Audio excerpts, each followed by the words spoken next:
आज भारत की ज़्यादातर रिवर्स बे ऑफ बंगाल की तरफ क्यों जाती हैं?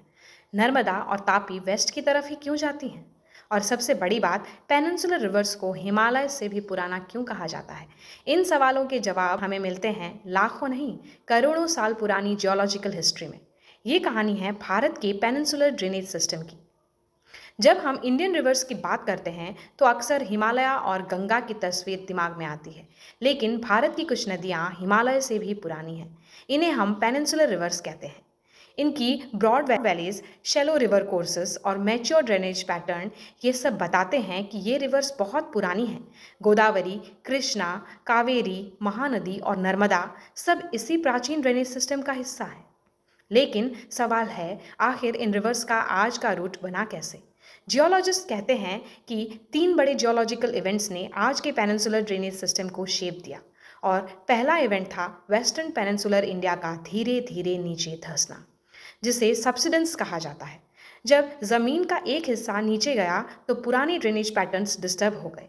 रिवर्स ने नए रास्ते तलाशने शुरू किए। फिर आया दूसरा बड़ा जियोलॉजिकल इवेंट, हिमालय का अपलिफ्टमेंट। जब इंडियन प्लेट और यूरेशियन प्लेट टकराएं तो हिमालय उठने लगा। लेकिन सिर्फ हिमालय ही नहीं बदल रहा था, पेनिनसुलर ब्लॉक का नॉर्दर्न हिस्सा भी बदल रहा था। फॉल्टिंग हुई, क्रैक्स बनी और कुछ जगहों पर लंबी ट्रफ वैलीज बनी।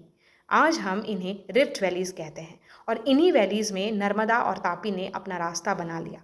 इसीलिए जब भारत की अधिकांश रिवर्स ईस्ट की तरफ जाती हैं, नर्मदा और तापी वेस्ट की तरफ अरेबियन सी में गिरती हैं। ये दोनों रिवर्स पेनिनसुलर इंडिया की सबसे बड़ी जियोलॉजिकल एक्सेप्शंस हैं। अब आते हैं तीसरे जियोलॉजिकल इवेंट पर।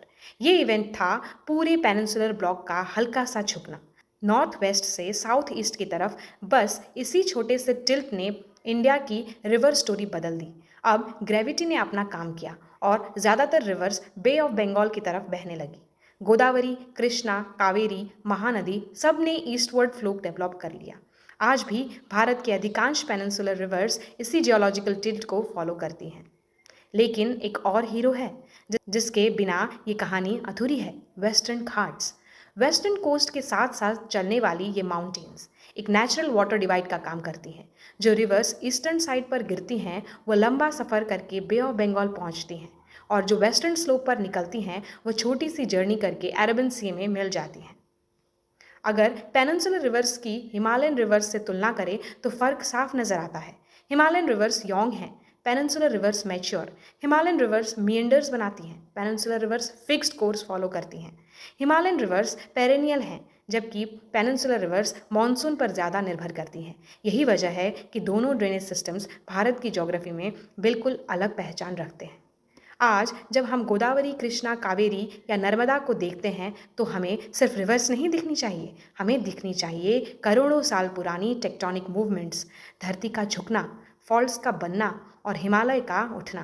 क्योंकि पेनिनसुलर रिवर्स सिर्फ पानी की धाराएं नहीं, भारत की जियोलॉजिकल हिस्ट्री की जीती जागती कहानी है। If you found this video helpful, stay tuned for more such simple explanations. See you in the next video.